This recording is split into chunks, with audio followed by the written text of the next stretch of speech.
Assembly election से ठीक कबल जम्मू कश्मीर में अपने दौरे के दौरान ऑल इंडिया कांग्रेस कमेटी के प्रेसिडेंट मल्लिकार्जुन खड़गे के हमरा leader of opposition in Lok Sabha Rahul Gandhi ने जम्मू में कांग्रेस पार्टी के वर्कर्स व पार्टी लीडर्स से मुनक्किद एक तकरीब में खिताब किया।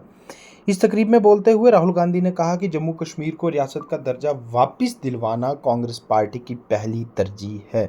इसके अलावा उनकी तरफ से ये इल्ज़ाम तराशी की गई कि जम्मू कश्मीर में अहम तरक्याती कामों के कॉन्ट्रैक्ट्स बाहरी लोगों को दिए जा रहे हैं, जिससे जम्मू व कश्मीर दोनों सूबों के लोग तंग हाल हैं। उनका मजीद ये कहना था कि जम्मू कश्मीर का दर्जा रियासत से छीनकर यूनियन टेरिटरी किया गया, जो कि हिंदुस्तान में एक मिसाल कायम की गई है, लेकिन कांग्रेस पार्टी इसको वापस बहाल करेगी।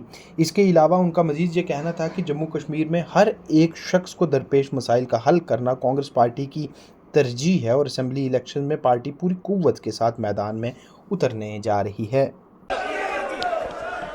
खारगे जी, वेणुगोपाल जी, सोलंकी जी, तारिक कर्रा जी, गुलाम अहमद मीर जी, विकार रसूल जी, रमन भल्ला जी, ताराचंद जी, चौधरी लाल सिंह जी, कांग्रेस के हमारे सारे नेता, प्यारे कार्यकर्ता, आप सबका यहां बहुत बहुत स्वागत, नमस्कार।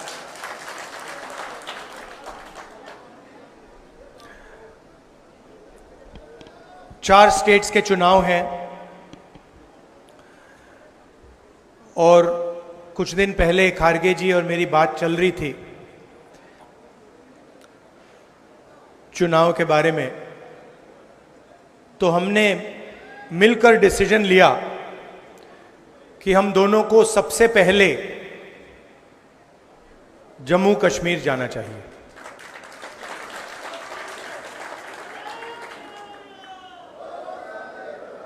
चुनाव के कारण, सिर्फ चुनाव के कारण नहीं, मगर क्योंकि हम जम्मू कश्मीर के लोगों को और देश के लोगों को एक मैसेज देना चाहते हैं। देखिए,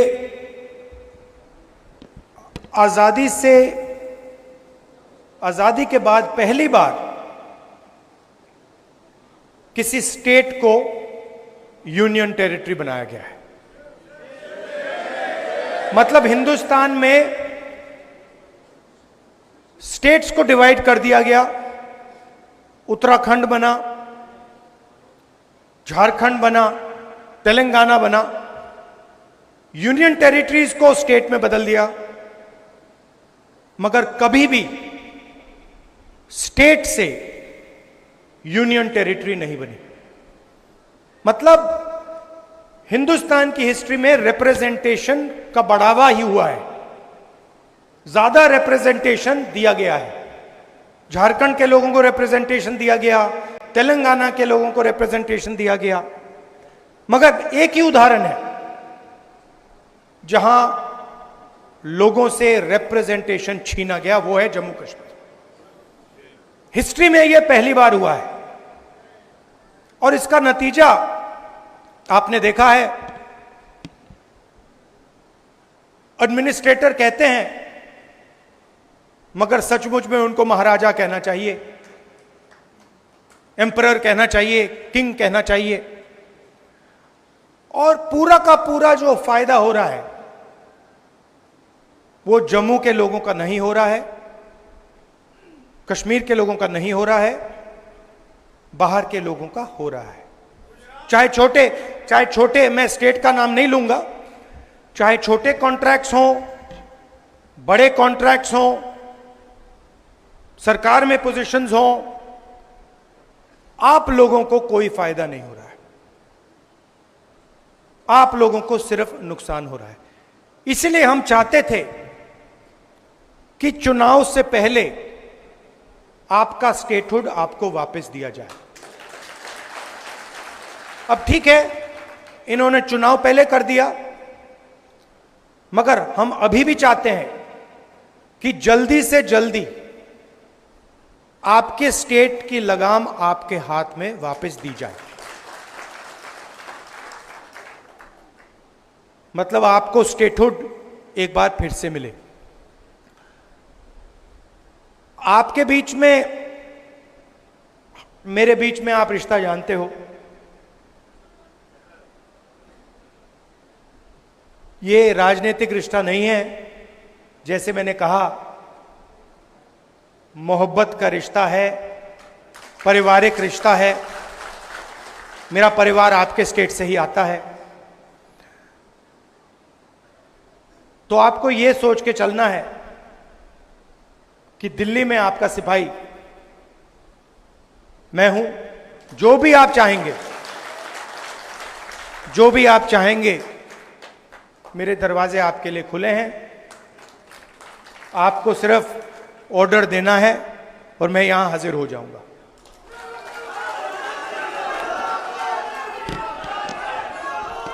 देखिए, शायद रमन भल्ला जी ने कहा, ठहर जाइए मैडम, खत्म करने दीजिए। अभी नहीं मैडम, बाद में कर लेना, डिस्टर्ब मत कीजिए। रमन भल्ला जी ने कहा, उन्होंने कहा कि देखिए मैं कांग्रेस पार्टी का सिपाही हूं। रमन भल्ला जी, आप सिपाही नहीं हैं, आप कांग्रेस पार्टी के जनरल हैं। और आप जैसे अलग अलग जनरल खड़े हुए हैं यहां पे। सिपाही तो ये है, कार्यकर्ता। और मैं चाहता हूं कि जनरल की भी रिस्पेक्ट हो और सिपाही की भी रिस्पेक्ट हो। गठबंधन हो रहा है, मैं चाहता हूं कि जो भी गठबंधन हो उससे हमारे कार्यकर्ताओं को, सिपाहियों को और हमारे कमांडर्स को रिस्पेक्ट मिले, इज्जत मिले। आप लोग हमारे लड़ते हो और यह विचारधारा की लड़ाई है। कांग्रेस पार्टी की विचारधारा और आरएसएस की विचारधारा के बीच में लड़ाई है। आपने देखा होगा, चुनाव से पहले प्रधानमंत्री यूं भाषण देते थे, देखा आपने?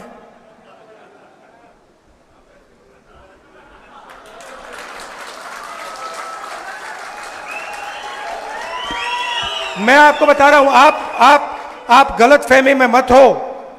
कांग्रेस पार्टी के कार्यकर्ता ने, मैं बता रहा हूं आपको, कांग्रेस पार्टी के कार्यकर्ता ने हिंदुस्तान के प्रधानमंत्री से कॉन्स्टिट्यूशन पर ऐसे ये करवा दिया। ये आपकी देन है, आपका काम है। और मैं तो पार्लियामेंट में बैठता हूं, मुझे तो बिल्कुल सामने दिखते हैं। मैं आपको बता रहा हूं कि आपने हिंदुस्तान के प्रधानमंत्री की जो कॉन्फिडेंस थी उसको खत्म कर दिया, उड़ा दिया। मतलब कांग्रेस के कार्यकर्ता ने उनको इतना साइकोलॉजिकल टेंशन दिया कि उनकी साइकोलॉजी कोलैप्स कर गई। और वो जो प्रधानमंत्री थे, सच्चाई है पूरा देश देख पा रहा है, जो चुनाव से पहले प्रधानमंत्री थे, जिनका डायरेक्ट कनेक्शन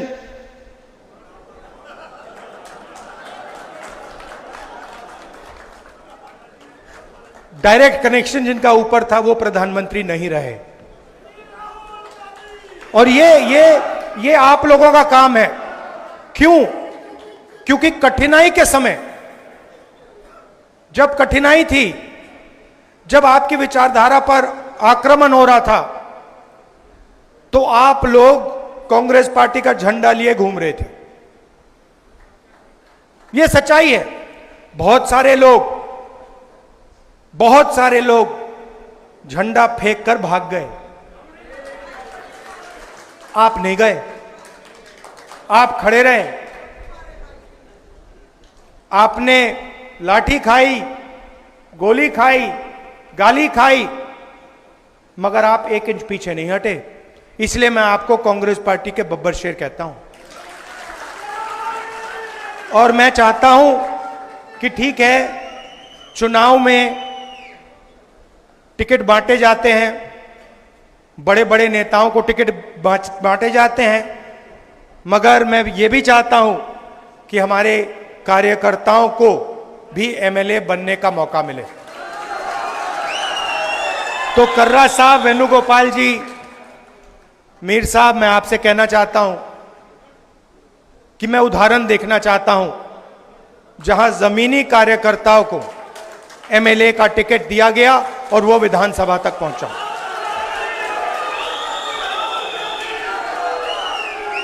पूरे देश में बीजेपी के विचारधारा ने बेरोजगारी फैला दी है। आपको फर्स्ट हैंड दिख रहा है, जम्मू में भी बेरोजगारी फैलती जा रही है, महंगाई बढ़ती जा रही है। पूरे देश में हम इनसे लड़ रहे हैं।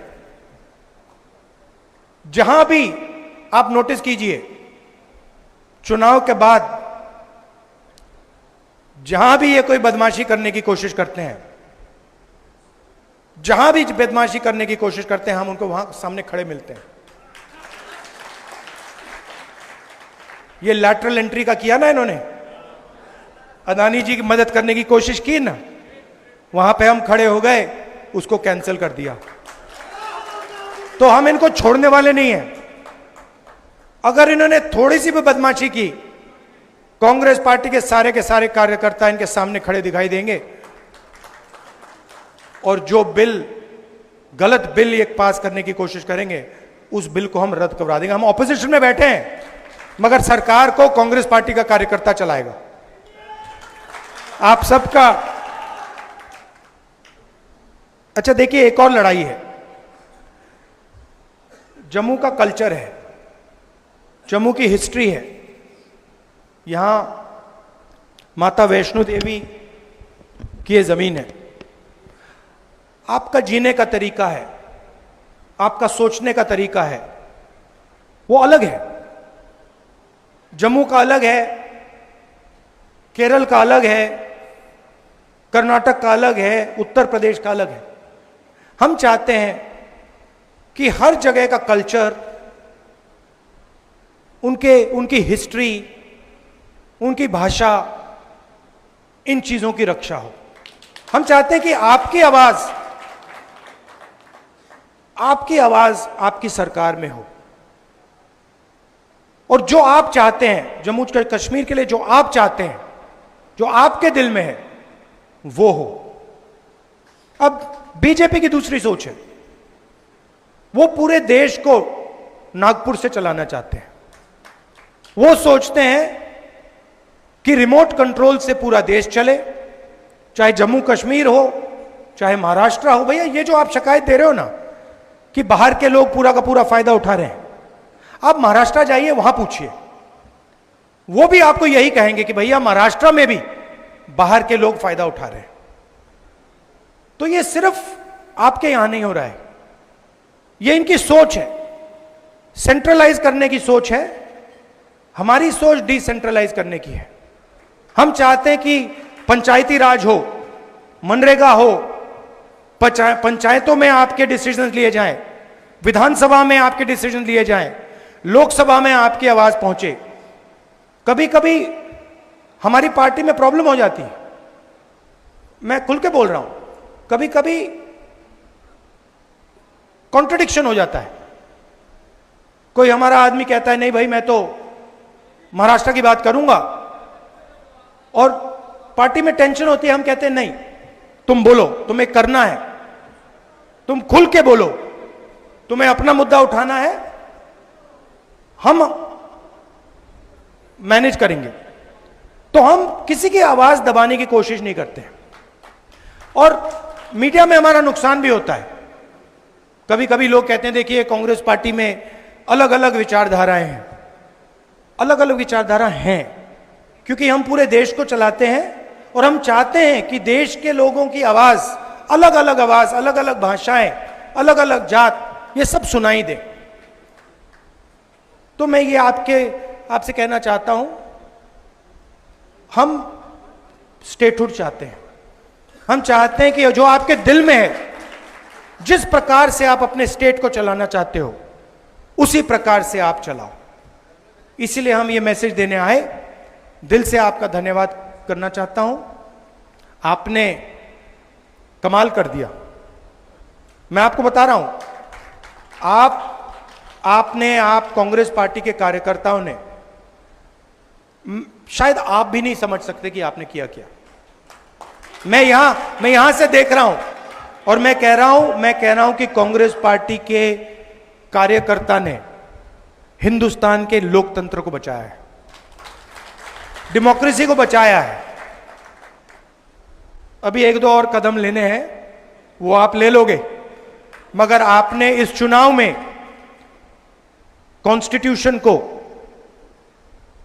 और हिंदुस्तान के लोकतंत्र को बचाया है। इसके लिए मैं आप सबको दिल से बधाई देना चाहता हूं। धन्यवाद। जय हिंद। नमस्कार।